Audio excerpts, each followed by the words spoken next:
Remember this? It's a case we uncovered several years ago. An officer slapped a handcuffed man in the back room of a store. I'm ABC 15 Chief Investigator Dave Biskobing, and we're back with another story in our special series, taking the Department of Justice's historical report on Phoenix PD and turning it into video.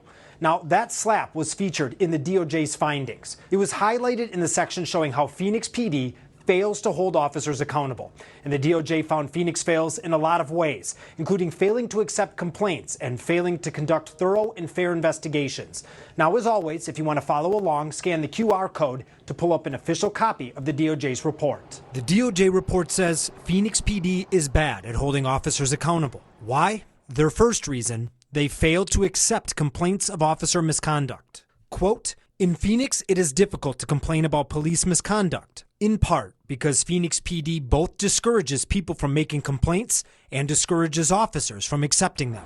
The DOJ added, Phoenix PD has threatened some citizens with arrest for trying to make a complaint, and Phoenix PD also effectively discourages officers from reporting misconduct directly to the Public Standards Bureau. And that takes us to the slap. Phoenix PD fails to conduct thorough and fair investigations. In that section, the DOJ wrote, Phoenix PD does not take steps to prevent conflicts of interest. For example, Phoenix PD referred multiple complaints related to the summer 2020 protests to supervisors who oversaw the protest response. The DOJ also found investigators also skip key investigative steps, such as speaking to all witnesses, reviewing all evidence, or identifying all allegations. It's a story you saw first on ABC 15, and now we have the video showing you the moment a Phoenix cop slaps a handcuffed man inside a Walmart. In the DOJ report, the slap case was used to show investigators also failed to appropriately consider whether officers have received similar complaints in the past. In one case, store surveillance video showed an officer slapping a handcuffed shoplifting suspect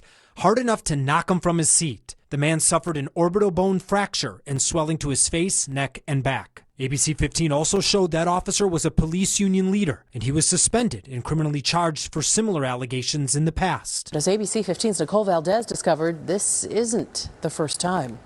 I'm looking to ask about the situation that happened out in December at Walmart. I can't give any statement, so. We met Officer Tim Biardi last week on his roof, hoping to hear what he had to say about this. Surveillance video caught Biardi slapping a handcuffed man accused of shoplifting. Police personnel records now show Biardi has a history of forceful acts. The department suspended the officer for a week in 2005 after a suspected burglar told police Biardi punched him 4 times. This man was also cuffed. The DOJ confirmed Phoenix PD had previously suspended the officer for striking a suspect in handcuffs and had received complaints from 2 different people complaining of similar misconduct in the 4 years before this complaint. The Phoenix officer now criminally charged after we exposed this video showing him slap a man in handcuffs. Not only is he now charged with aggravated assault, but brand new court documents say Biardi lied to 2 of his superior officers when they asked what happened during that arrest last year. Do you expect to plead this out, sir? The only response? Is this a slow day for news? Now, Biardi is on paid suspension. The judge also granted his motion today to travel out of state and country for multiple weeks over the next month. The officer was charged with felony aggravated assault for the slap, but officials eventually allowed him to plead it down to a misdemeanor with no jail time. So how do these failures in accountability happen?